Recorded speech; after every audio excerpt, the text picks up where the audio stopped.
نحمدہ ونصلی علی رسولہ الکریم اما بعد فاعوذ باللہ من الشیطان الرجیم بسم اللہ الرحمن الرحیم۔ سیدنا ابو برزہ رضی اللہ تعالیٰ عنہ سے روایت ہے کہ رسول اللہ صلی اللہ علیہ وآلہ وسلم عشاء سے پہلے سونے کو اور عشاء کے بعد بات چیت کرنے کو ناپسند فرماتے تھے۔ یہ متفق علیہ حدیث ہے۔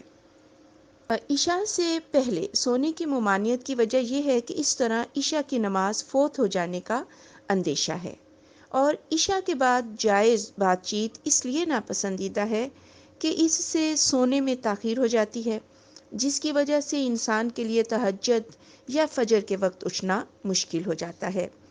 اس صورت میں گویا نماز فجر کے فوت ہونے کا اندیشہ رہتا ہے۔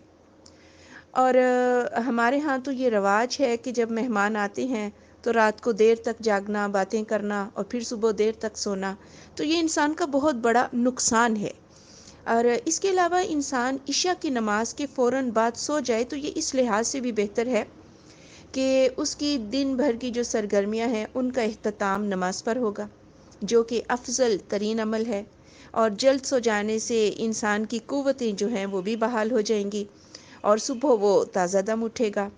اور جب عشاء کے بعد بات چیت ناپسندیدہ ہے تو دوسرے کام بھی جن میں کوئی دینی فائدہ اور شرعی غرض نہیں ہے تو وہ بھی مکروہ ہوں گے، جیسے کھیل کود، تاش بازی، شطرنج وغیرہ۔ اور آج کل کے دور میں آپ کہہ لیں کہ ٹیلی ویژن اور ویڈیو وغیرہ دیکھنا، جو تو یہ ساری چیزیں تو ویسے بھی حرام ہیں، تو عشاء کے بعد ان لغویات میں مصروف رہنا اور بھی زیادہ حرام ہوگا۔ تو یہ ساری احتیاطیں، یعنی اس کا نتیجہ یہ نکلتا ہے کہ نماز انسان کے لیے کتنی ضروری ہے، اور جب انسان اس چیز کا خیال رکھے گا کہ وہ عشاء سے پہلے سونے سے یا عشاء کے بعد بات چیت کرنے سے جب وہ پرہیز کرے گا تو یہ اس کے اپنے روحانی جسمانی فوائد کے لیے بھی بہت ضروری ہے۔ تو نبی کریم صلی اللہ علیہ وآلہ وسلم کی بات کو مان لینے میں ہی انسان کے بہت سے فوائد جو ہیں وہ پوشیدہ ہیں۔ اللہ رب العزت سے دعا ہے کہ اللہ تعالیٰ ہمیں ہر حال میں رسول اللہ صلی اللہ علیہ وآلہ وسلم کی سنت پر عمل کرنے کی توفیق دے۔ سبحانک اللہم و بحمدک اشہد ان لا الہ الا انت استغفرک و اتوب الیک۔